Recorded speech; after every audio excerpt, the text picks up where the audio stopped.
Hi, I am Nate, co-owner of Paranormal Brothers Investigations. And I am Josh, also co-owner of Paranormal Brothers Investigations. I am Travis Smith. I am a fellow investigator of Paranormal Brothers Investigations. And we are doing our podcast tonight, brought to you by High Altitude Productions. And we are first going to jump right in and we're going to explain our first episode, our first investigation, Which was the cemetery. Oh, that was a fun investigation. It was. Yep, the cemetery just south of Waldron. I mean, where to start? That was a very fun investigation. I had a good time that night. We walked around. We got there a little bit early before it turned dark, and we kind of walked around and looked at everything before we started. And definitely one of the most interesting parts about the night that I known was the flag. Yeah, that was a really good part. That only one of those flags was moving and all the other ones weren't. That was pretty interesting. Mm-hmm. Oh, most definitely. That was actually shown in our trailer. Anything you want to add about the investigation, Josh? That investigation, it was a test to bring on one of our paranormal investigators, which was Travis. I would have to say he passed with flying colors. We all had a blast, and that's the big part of paranormal investigating is you have fun doing something you are intrigued with doing. Oh yeah, that's one of the biggest parts about why we do this is to have fun. I mean, that's what else is in it other than, like, what are you gonna do if you don't have fun, and then it just drags by. That's kind of one of the. It becomes an everyday job. Yeah, but I mean, at this point, like right now, it's enjoyable for all of us because we're all friends and we all just have a good time while we're doing it. Make it not just 8-12 hours of sitting out there in the dark in an area. You don't want it to be like your day jobs where you go to work, drag your butt through, and then go back and work an investigation. If you're not having fun, you're not going to put your all in. Yeah, you Absolutely. definitely got to have a good crew. You got a good crew of people going. It's good for it. It's good for it, It's good, when you get a good crew, because when you get that good crew, you get that bond, and then it feels like you guys are just inseparable. You can do anything. Yeah, it turns into a family at that point. Yeah, pretty much. But I mean, we get a little off topic. Back to the cemetery. I thoroughly enjoyed that night because it being our first investigation, it was late at night. It was a stormy night, very overcast. It was creepy, and the urban legend on that cemetery was actually there was a demonic spirit that was classified. They called it Baby.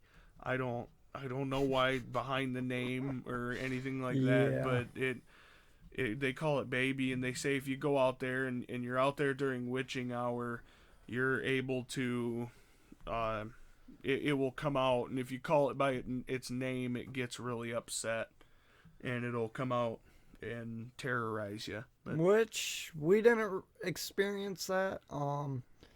It doesn't mean it's not there, but yeah, we really didn't get a whole lot there. That was more of a learning experience investigation for us. I mean, it was a lot of fun, but that was a very good learning time for us to go out there and figure out the way we want to do things and how we're going to run our investigations.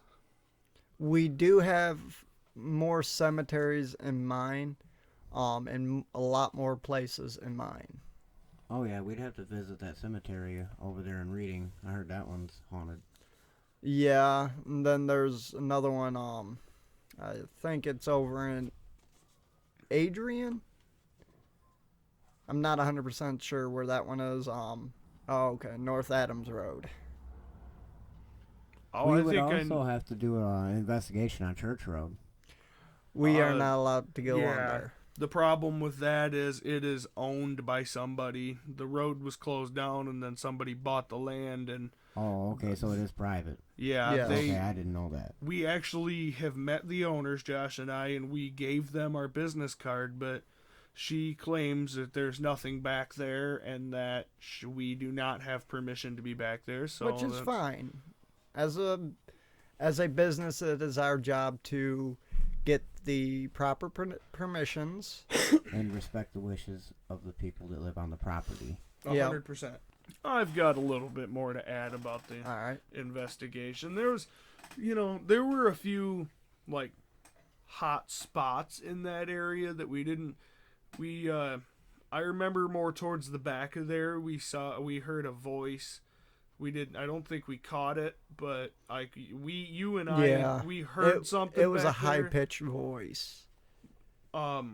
If you guys happen to hear it in the video or capture anything that we didn't see, please let us know. Yeah, we will most definitely go back through it and watch it again, but we Hey, do you guys remember that time when we went down to the road to wait for the film crew to get there? And we heard that loud bang when the truck was left back there? I still wonder to this day That what could have been was. anything, though, like a walnut or whatever. That definitely could have been something falling, like a stick or I something know, but falling off. just to this day, though, guys, it makes me wonder what that really was. Trust me, I know. It was my truck that it would have hit. But and the weird spikes in the EMF. Especially when it went down to the negatives. Yeah, that was odd. I have never seen an EMF reader read negative before, but that one went straight down, and it was. But if there really was paranormal presence at the cemetery, then it could have very well messed with our electronics or any of our electronical devices that read it. Well, it could have. We had when the film crew got there, the mic on the camcorder did die, which could have been maybe we didn't charge it properly or whatever. But there's known stories of equipment dying there. Oh, most definitely phones, cameras, Recorders. Yeah. Oh yeah, my phone battery was draining bad that night. Mine didn't. I got lucky. My phone was on 59%. By the time we left, it was at 100%. It was kind of creepy. Yeah, so our phones died and Really Josh spooky. is charged. Hey, I can't help it, the ghosts like me. Anyways, got a little off topic.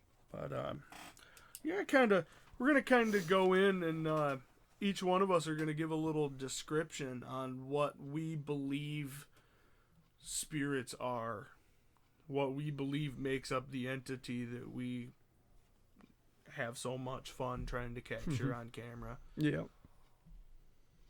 So, you want to start, Josh? Well, me as a Christian, and a lot of people won't agree with me, and that's perfectly fine.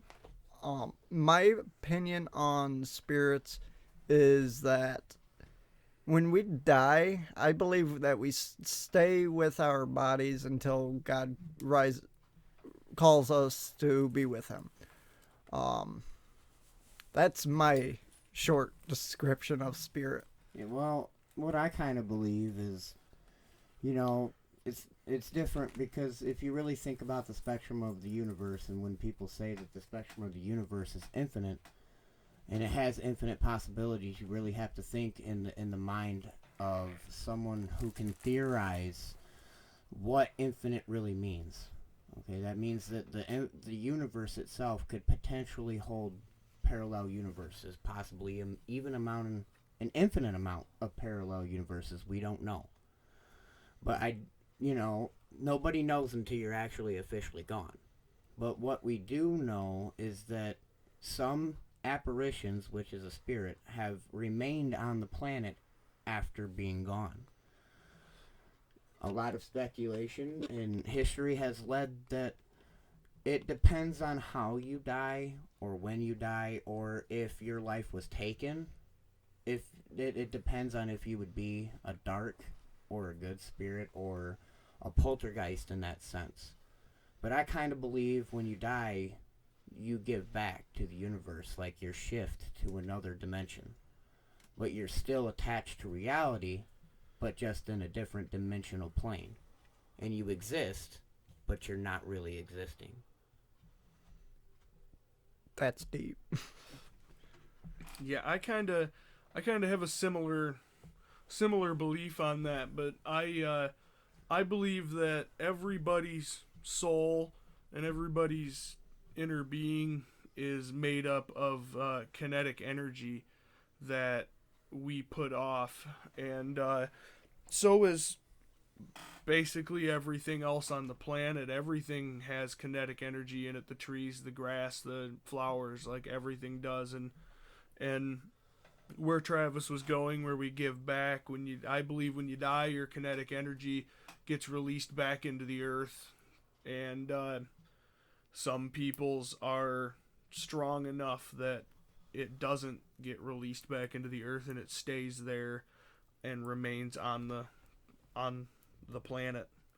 And that's, where he said it gets into how it depends on what kind or what how much kinetic energy you have, I suppose, depends on how strong your spirit is as it remains on this planet. It's a pretty interesting theory there, Nick. All right, so we have a few future investigations coming up. We can't really disclose any information about these until it's more set in stone, but we have multiple leads that we are looking into. One of them we can talk about because we've already gotten the invitation, which is the second round at Dark Syde Acres. Yeah. We are doing a second investigation at Dark Syde Acres after their haunt is done and after they're done for the season.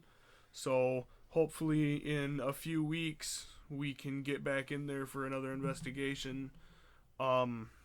Definitely really looking forward to that one. Most definitely. Well, what they were telling us when we first did the investigation, they said that more stuff happens around the Halloween season, so they wanted us to come work for them, which we do, and we're having a blast doing it. But we're also experiencing stuff which later on we'll explain what if we've experienced something in a future podcast. We're looking forward to going back.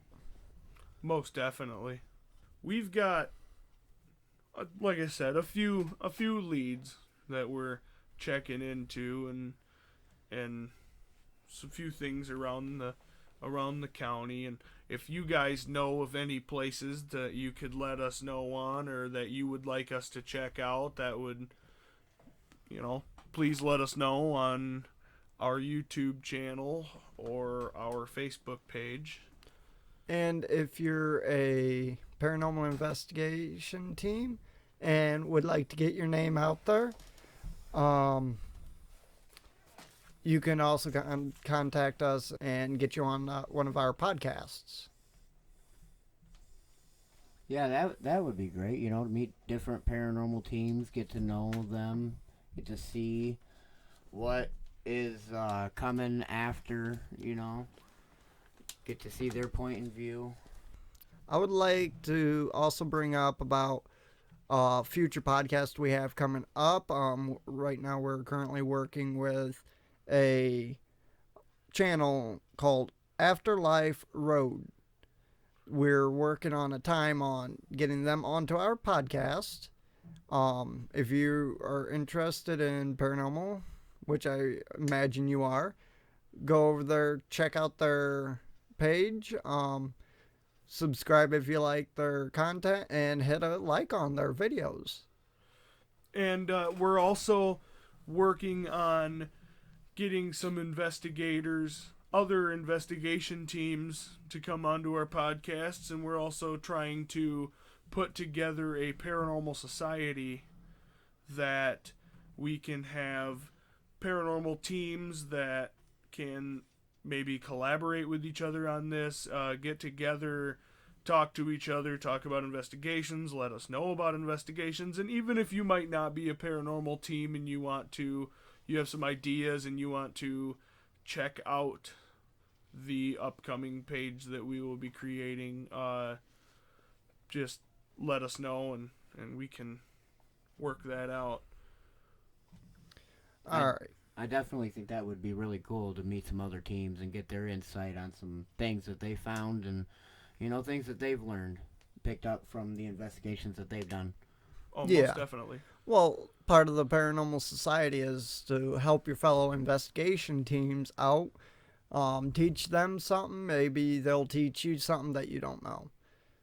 It's always a learning experience, and I mean, what like I said earlier, what is it if you can't have fun? And I mean, if there's other teams out there, and you can't get together and have fun together, I mean, then there's I don't know. That's just what it's all about, having fun and doing something we love. And I'd like to help out other people as well, because it's all about everything to do, you know what I mean? It's all about fun. So if you can't help out the other people, then All right, Nate. What's the next? okay, so Yeah. right now we're gonna get into the Dark Syde Acres episode 1 that is on our YouTube channel. I'm going to start this off right here. It was a blast doing Dark Syde Acres. I'd like to give a big shout out to them. Most definitely. Inviting us there, and then also inviting us back to do another investigation after the haunt season. Give a nice shout to Dark Syde Acres if they, for all of your haunted attraction wants and needs, there is an awesome attraction on Mosherville Road. It is 5 different attractions for one low price of $22, and for all of your haunted wants and needs, go there to the 70,000 square foot haunted attraction that covers all bases of fears and everything you could possibly want under one roof. Yeah, the Dark Syde Acres investigation, that was a trip. A little bit about the background of that place is back in the late 80s, it was a government pig farm, and they had, on the better half of 5,000 pigs in that place. Well, and when the owners there bought that place, they went and talked to some of the neighbors, and they actually said that some of the neighbors said that they just grabbed some paperwork out of their stuff and left. They left all their assets inside the building. Like, every one of the pigs were left in the building. They were gone for quite a minute and never came back. And the place eventually went up for sale. But I mean, Well, I did find something out about at least the property itself. I don't know if the building was there, but it was a pig farm before the government pig farm as well. There was a man who killed 37 prostitutes on that property. yeah, I don't know, when we got in there to do our investigation, it immediately, I could tell it was going to be fun. I mean, when we did our walkthrough with the owners and they were showing us all the hot spots and stuff, it was a very eerie feeling, and you get in there and then you get in there for the investigation, and you're all in the dark, and there's no power in the whole building, and that you're by yourself in there, and there's nothing. And Well, I would have to add, it was a big trip trying to even figure out how we were going to go about doing the investigation with it being 70,000 square feet, like, Well, being so big. not just that, it's there's so many turns and twists in that place. Yeah, it's amazing. That man. it was complicated to I do, felt but it like was fun. I did get lost at one point. It made it pretty easy that there's one main central hall that goes all Yes. the way through it. But I mean, when you get into the haunt, man, it turns and bends and it's Yes. like a maze walking through that place sometimes. But we got a few things on there. We got 3 bangs. If you guys haven't seen the video, I highly suggest you to see it. Right now we're just talking about part 1 of the Dark Syde Acres. Part 1 of 4. We have 4 episodes that are going on, and part 1's the only one released. So part 1's the one we're going to discuss right now. Yeah, the bangs. There were, I think, 1 or 2 that we didn't catch right away that the camera caught and the audio caught. That, you know, we didn't hear ourselves by the eye, but the camera did. And there's nothing outside the building, like trees wise, really, that could fall and, you know, there's one towards the back, but we were right up front. This is like right there in the first beginning of the investigation. We're like right there in the first, like basically the waiting area to go into the haunt itself is where we were. And yeah, that's where we caught the first, I think, 2 bangs. If you guys have any explanation or if you think it's haunted, please let us know. Yeah, no, that was. And then when we were sitting in the actual spot where they take your ticket, and they, you know, you pay for your ticket and you actually get in and do the beginning of the haunt before you actually walk into the first haunt. There's a little area there that a security guard stands at, and the owners told us that they have, you know, a pretty large man that claims to not be scared of anything that they put in there as a security guard there, and he will not return after working right there in that room. And his only job there was to open the door and let the people just open the door real fast and let the people in. But he refuses. He will not return. I kind of wish we could have caught what they claimed to be able to see there, which is a large dark figure. Unfortunately, this time around, we weren't able to catch it. Hopefully we can catch it in the next time we investigate, which hopefully will be right after Halloween season. Travis, what'd you think of the investigation? Well, I thought the investigation that we did was pretty thorough.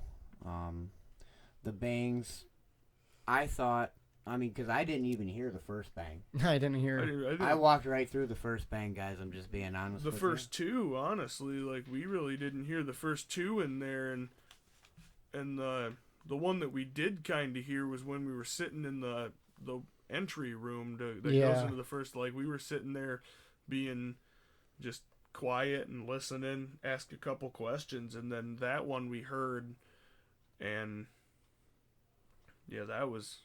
Yeah, no, I was pretty pleased. I was surprised with the investigation and how it went, and, you know, the noises that we did find. Because it's like what Nate said. There was no trees around the attraction on the whole front half of the building, so there was no way the banging could have been produced from anything on the outside of the structure. I at times I was tired, guys, walking a 70,000 square foot. Yeah, most of. I got a question for you two. What'd you think of the smell of the coffin? Oh, that was nasty. Oh, yeah. I wish I would have never sniffed it. Why did you? I think I was just tired at that time. I'm not 100% sure. I even made the comment, it smells McNasty. Oh, yeah. We did get a voice from the coffin, which what our producer let us know is we could hear it in the editing stage, but for some odd reason, once it rendered out and uploaded, you could not hear it at all. Perhaps the spirit doesn't want us to let y'all know. I don't know. It happens sometimes. Sometimes the technology can't catch all the audio. Yeah. But to answer your question again, I don't think I was personally in my right mind when I sniffed that casket. So when we do the second through investigation, are you gonna smell it? Forget it. I'm not giving y'all a comedy show here. I'll give it a second whiff. When we got into the employee lab, that area, That was kind of creepy in yeah, there. that was most definitely. It's kind of like an employee lounge area for when the employees are tired or they they just need a break or something like that. You go in there, but yeah, no, we went and sat in there, and that was pretty creepy. That was just a dark room with some couches in it, and it. I don't remember if we caught anything in there. If you hear or see anything, comment the time of the video when you've seen it, and we'll take a look at it. But yeah, no, that whole investigation was very, very eerie, very thorough. I mean, I'm kind of upset I wasn't able to stay the whole time, but at that point, my woman was ready to pop at any point in time having her baby. So, well, our baby. It's not just hers, it's mine too. But we, and I had to go. I got a phone call, and family really comes first at that point. My son was. Well, it's okay, Nate. You know, me and Josh stayed there. We definitely. Yeah, we got the investigation done. We got it done. But yeah, he's born now, so we don't have to worry about that. This next investigation at Dark Syde Acres, I'm most definitely going to be there the whole night. So I mean, what do you guys think about the first episode, like that first little bit we were there?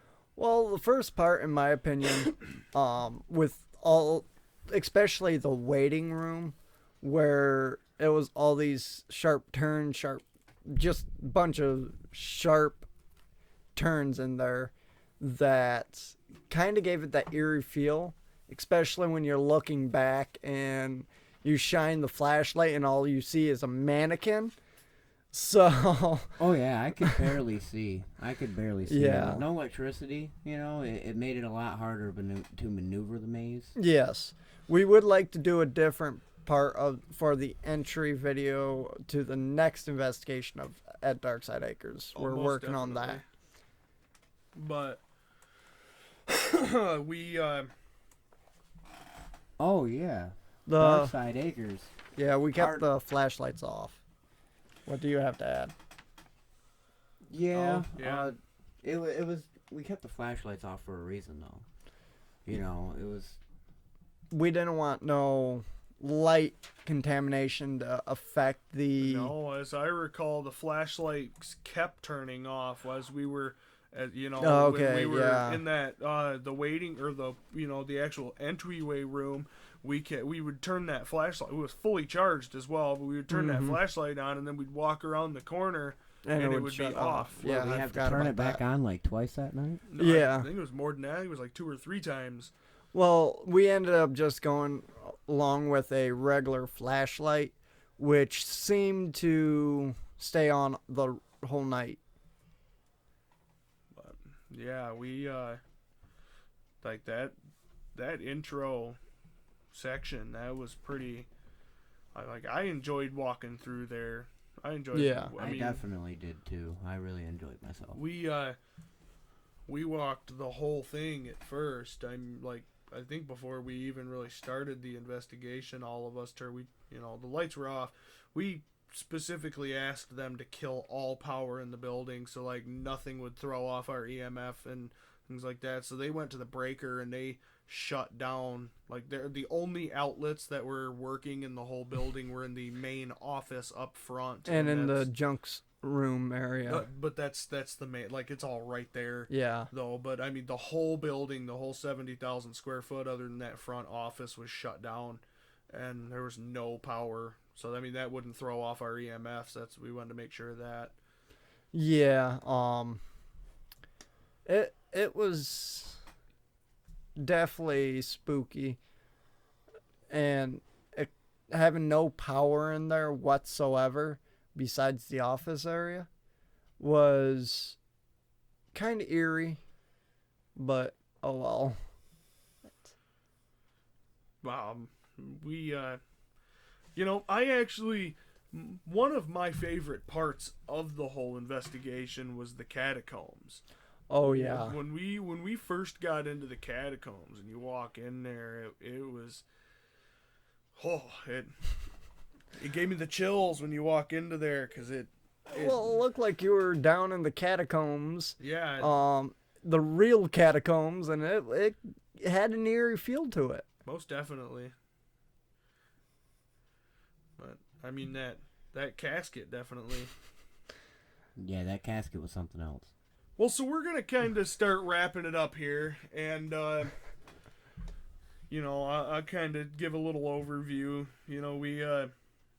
We talked about our cemetery investigation in the beginning, and, that was a lot of fun. It was a good learning experience for all of us. We had a good time at that, and, we kind of got into what we believe spirits are and how we believe they're made up, and, we talked a little bit about some of the upcoming things that we have or we're looking into. I mean, I'm sorry that we couldn't disclose any information, but we don't want to get anybody's hopes up or let somebody know that we're going to do something, then it falls through and we're not able to do it because the owner backed out or something. So I mean, we're not going to let anybody know anything until it's set, but and then we went over our Dark Syde Acres investigation, which it was a blast. Big time. Great time there. I had a lot of fun. Oh, most definitely. But before we completely close out, I would like to ask you to, if you're enjoying our content, please hit that like button and subscribe button. And don't forget to share the videos with friends big who time, you think would like the content as well. Please get our name out there. And remember, at 1,000 subscribers, we're going to be doing a live Q&A and a giveaway. And also, if you have any investigations that you would like to let us know about, that you want us to check out and you want to see on one of our videos, and we'll have a podcast about it too, please leave it in the comments. And heck, if you're known, you watch all of our stuff and subscribe to our channel, and we, have you give us a lot of good investigations, and we have things like that. We might even be able to bring you in on a podcast if you're not too far away. Like, that's a possibility for a fan. Even possibly, if they are one of our biggest subscribers, maybe they'll win a chance to actually come to an investigation with us. Yeah, that would be a lot of fun, and you'd get a Paranormal Brothers Investigations t-shirt and some cool stuff. So oh yeah, that's definitely some incentive to stay tuned. Yeah, most definitely. And like Josh said, we're gonna have a Q&A at 1,000 and a giveaway. Yep. And a lot of cool stuff to come. You can find us here on YouTube, and you could also find us on Facebook, Paranormal Brothers Investigations. I'd also like to say that we will also be on Rumble here in hopefully a couple of weeks. So if you're on there, I'll post something on my Facebook page, and go check us out. I am Nate. And I am Josh. I am Travis. Stay spooky, friends.